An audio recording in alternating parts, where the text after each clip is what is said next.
تکلیف دور کی گئی۔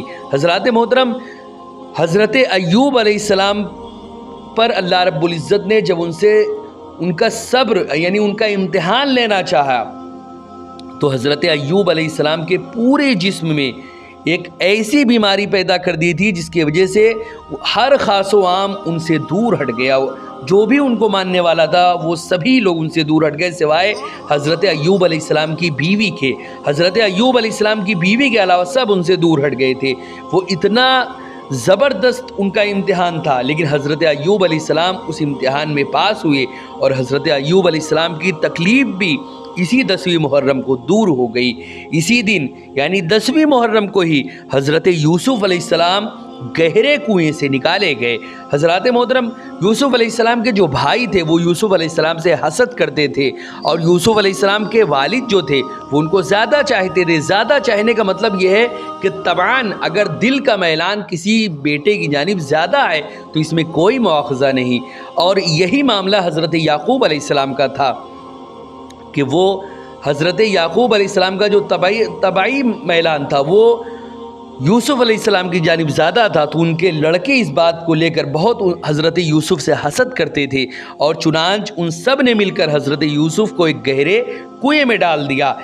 چنانچہ اسی 10ویں محرم کو گہرے کنویں سے اللہ رب العزت کے حکم سے حضرت یوسف کو نکالا گیا۔ اسی طرح 10ویں محرم کو ہی حضرت یعقوب علیہ السلام کی اپنے بیٹے حضرت یوسف علیہ السلام سے ملاقات ہوئی۔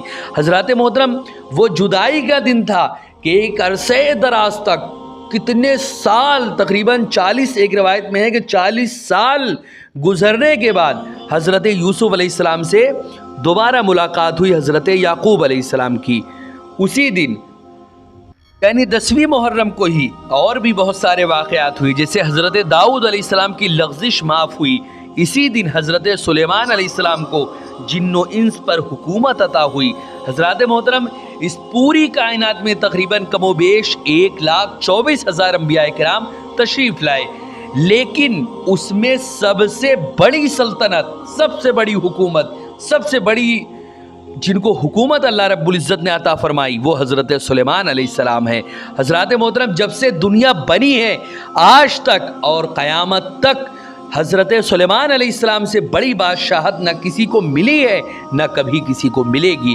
حضرت سلیمان علیہ السلام خالی انسانوں پر حکومت نہیں کرتے تھے، حضرت سلیمان علیہ السلام جناتوں پر، شیطانوں پر، انسانوں پر، حیوانوں پر، چرند پرند، ہواؤں پر، یعنی ہر شے پر حضرت سلیمان علیہ السلام کی حکومت تھی۔ اور حضرت سلیمان علیہ السلام کی جو یہ حکومت تھی، ان کو یہ حکومت بھی اسی 10ویں محرم کو ہی عطا ہوئی۔ اسی طرح اسی دن یعنی 10ویں محرم کو حضرت موسیٰ علیہ السلام کو فرعون سے نجات ملی۔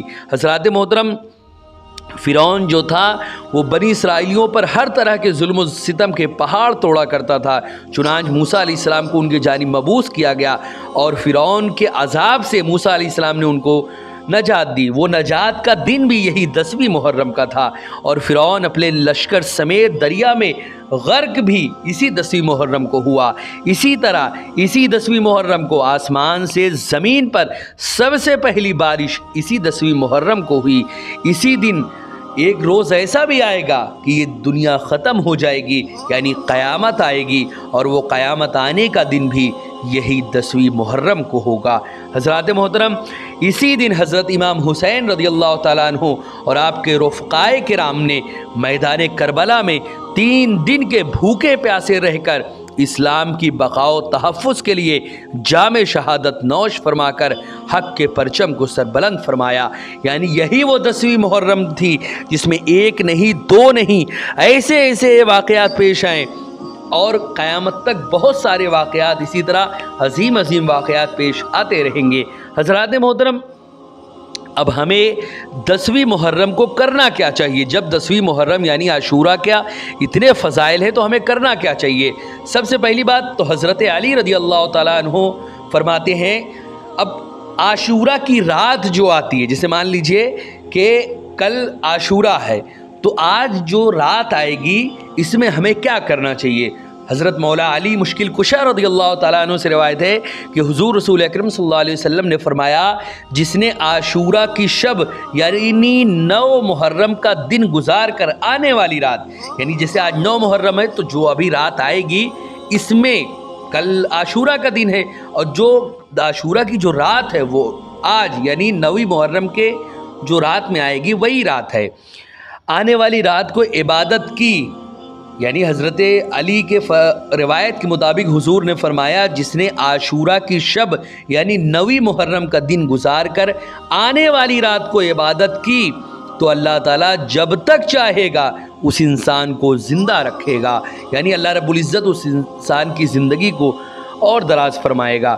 اسی طرح حضرت سیدنا غوث اعظم دستگیر رضی اللہ تعالیٰ عنہ فرماتے ہیں کہ جو شخص شب عاشورہ میں رات بھر عبادت میں مشغول رہے اور صبح کو روزہ رکھے تو اس کو اس طرح موت آئے گی کہ اس کو مرنے کا احساس بھی نہیں ہوگا۔ حضرات محترم، موت کی سختی اتنی عظیم ہوتی ہے کہ جس کو بیان سے بھی جو چیز باہر ہے انسان برداشت نہیں کر سکتا۔ انسان آپ دیکھتے ہوں گے جب کسی کا انتقال ہو رہا ہوتا ہے تو خاموشی کے ساتھ لیٹا رہتا ہے، اصل میں فرشتے اس کو چاروں طرف سے باندھ دیتے ہیں کہ وہ حرکت نہ کر سکے، اگر ایسا نہ ہو تو وہ تلوار لے کر اپنے آس پاس کے لوگوں کو مارنے لگے، اتنی شدت ہوتی ہے موت کے وقت۔ لیکن اگر کوئی انسان غوث پاک کے فرمان کے مطابق جو شخص بھی شب عاشورہ میں رات بھر عبادت میں مشغول رہے گا اور صبح کو روزہ رکھے گا تو اس کو اس طرح موت آئے گی کہ اس کو مرنے کا احساس بھی نہیں ہوگا، یعنی کوئی بھی اس کو تکلیف نہیں ہوگی۔ علماء کرام نے اس برکت والی رات میں بہت سی نمازیں بیان فرمائی ہیں، ان میں سے چند قارئین کرام کی خدمت میں پیش کی جا رہی ہیں۔ سب سے پہلی تو یہ کہ 2 رکعت نماز نفل اس طرح، یعنی آپ اس رات میں 2 رکعت نماز جو نفل ہے وہ اس رات میں روشنی قبر کے لیے پڑھیں، قبر جو کہ اندھیری بالکل ہوگی اس کی روشنی کا انتظام کریں۔ اس کی ترکیب یہ ہے کہ دونوں رکعت میں سورہ فاتحہ کے بعد سورہ اخلاص یعنی قل هو اللہ احد کو 3 بار پڑھیں۔ حق تعالیٰ قیامت تک اس نماز پڑھنے والے کی قبر کو روشن فرما دے گا۔ اسی طرح دوسرا جو معاملہ ہے وہ یہ کہ 4 رکعت، دوسری جو نماز ہے وہ یہ کہ 4 رکعت نماز نفل 1 سلام سے پڑھے، چاروں رکعتوں میں الحمد کے بعد سورہ اخلاص 50 مرتبہ پڑھے۔ اللہ رب العزت اس نماز پڑھنے والے کے پچھلے 50 سال کے گناہ اور آئندہ 50 سال کے گناہ کو بھی معاف فرما دے گا۔ اسی طرح حضرت عبداللہ ابن عباس رضی اللہ تعالیٰ عنہ نے فرمایا شب عاشورہ میں 4 رکعت نماز نفل اس ترتیب سے پڑھے کہ ہر رکعت میں الحمد کے بعد آیت الکرسی 1 بار اور سورہ اخلاص 3 بار پڑھے۔ نماز سے فارغ ہونے کے بعد سورہ اخلاص 100 بار پڑھے تو اس کی برکت سے گناہوں سے وہ پاک ہو جائیں گے اور جنت میں بے انتہا نعمتیں حاصل ہوں گی۔ راحت القلوب میں آیت الکرسی 3 بار اور سورہ اخلاص 10 بار لکھا گیا ہے۔ اسی طرح نماز سے فارغ ہو کر سورہ اخلاص 100 بار پڑھے۔ حضرات محترم، اسی طرح چوتھی جو نماز ہے وہ یہ کہ 4 رکعت ایک ہی سلام سے پڑھیں اور چاروں میں الحمد کے بعد سورہ اخلاص 5 بار پڑھیں، اللہ تعالیٰ کی رحمت اس انسان پر نازل ہوگی۔ حضرات محترم، یہ تو رات کا وقت یعنی عاشورہ کی جو رات ہے اس کی نماز کا ذکر ہو گیا۔ اسی طرح عاشورہ کا روزہ بھی بہت بڑا فضیلت والا ہے۔ 9 اور 10 محرم دونوں دن کا روزہ رکھنا چاہیے، اس کی بہت فضیلت ہے۔ حضرت ابن عباس رضی اللہ تعالیٰ عنہما سے روایت ہے کہ رسول اکرم صلی اللہ علیہ وسلم مدینہ تشریف لائے تو حضور صلی اللہ علیہ وسلم جب مدینہ تشریف لائے تو یہودیوں کو عاشورہ کے دن روزہ رکھتے ہوئے دیکھا۔ آپ نے ان سے فرمایا یہ کیسا دن ہے کہ جس میں تم لوگ روزہ رکھتے ہو؟ انہوں نے کہا یہ وہ عظمت والا دن ہے جس میں اللہ رب العزت نے موسیٰ علیہ السلام اور ان کی قوم کو فرعون کے ظلم سے نجات دی اور اس کی قوم کے ساتھ ڈبو دیا۔ حضرات محترم، موسیٰ علیہ السلام نے اسی کے شکریہ میں روزہ رکھا، اس لیے ہم بھی روزہ رکھتے ہیں۔ یہ یہودیوں نے حضور صلی اللہ علیہ وسلم سے بتایا۔ حضور صلی اللہ علیہ وسلم نے ارشاد فرمایا موسیٰ علیہ السلام کی موافقت کرنے میں تو تمہاری بنسبت ہم زیادہ حقدار ہیں۔ چنانچہ حضور صلی اللہ علیہ وسلم نے